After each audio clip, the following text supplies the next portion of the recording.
Today we're going deep on a report that highlights just how powerful load optimization can be. It also offers some real-world strategies to actually make it happen. And with Tom Moore on our side, the guy known for making this complex stuff simple, well, you'll have everything you need to really push for change. Yeah, it is pretty wild how many people see load optimization as this huge, complicated thing when it can actually be, pretty straightforward. And the impact is incredible. Exactly. And today's report really hammers that home. It dives into this challenge so many companies face, making transportation sustainable and cost-effective at the same time. Get this. The report says 8 out of 10 supply chain execs are already looking for ways to make their transportation greener, specifically by tackling those Scope 3 emissions. Ah, yes, Scope 3. Those are the emissions that often slip under the radar. We're talking about emissions from your entire value chain. Your suppliers, the transport of goods, even how customers use and eventually get rid of your products. It's a big deal, and the report points out that transportation alone makes up a whopping 24% of global greenhouse gases. So yeah, there's a massive opportunity to make a real difference. Absolutely massive. Yeah. And this report doesn't just point out the problem, it digs into solutions. It stresses that you've got to measure more than just the cost. You've got to look at carbon footprint, A&D customer service.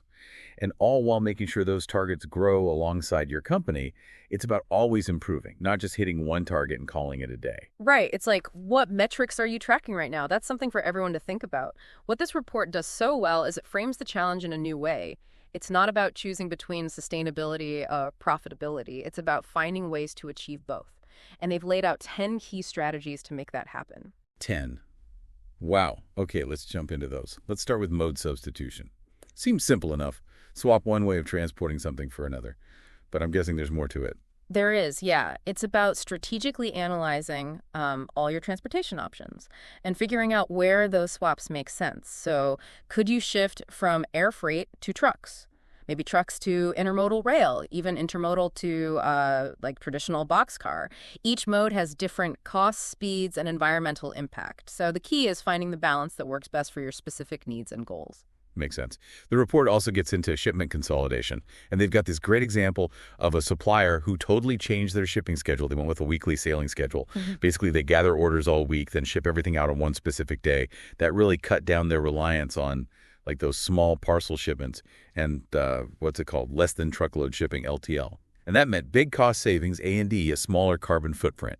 That's smart. And we can actually take this even further with the right technology. Using data analytics and predictive modeling, companies can get even more precise with their consolidation strategies, finding the perfect shipment sizes and timings to really minimize costs and emissions. So data's key there. Okay, now for a strategy that might sound a little crazy at first. Out shipping. I know, right? But hear me out. The report highlights this case study about a food plant. They had this smaller warehouse, and they were shipping everything to a bigger warehouse 25 miles away for redistribution. Oh, I see. They were stuck in that classic mindset. More warehousing equals more efficiency. But when they stepped back and looked at what was actually happening, they realized they could use the empty space on trucks coming back from deliveries to ship a good chunk of their products straight from that smaller warehouse, basically cutting out a whole step in the process. Clever.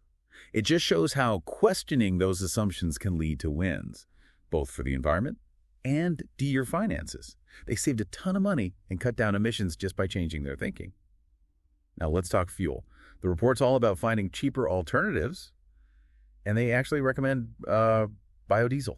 Yeah, they're actually a bit cautious about electric trucks, at least for now. I mean, electric vehicles are often seen as the HE green solution, but we've got to think about where that electricity is coming from. If a lot of it's still generated by fossil fuels, then the environmental benefit isn't as clear as it might seem. Biodiesel, on the other hand, can be a more immediate way to cut emissions, at least in many cases. It's like you said earlier, we can't just take things at face value. We have to look deeper at the real environmental impact of our choices. Okay, shifting gears a bit. The report also talks about managing customer orders. They even use Amazon as an example. Oh, interesting. Amazon's really good at, sort of guiding customers towards products that are less likely to be returned. By helping customers make better decisions in the first place, they're not just boosting customer satisfaction, they're also cutting down on the environmental impact of returns and all that reverse logistics. Right. So it's not just about what the customer sees.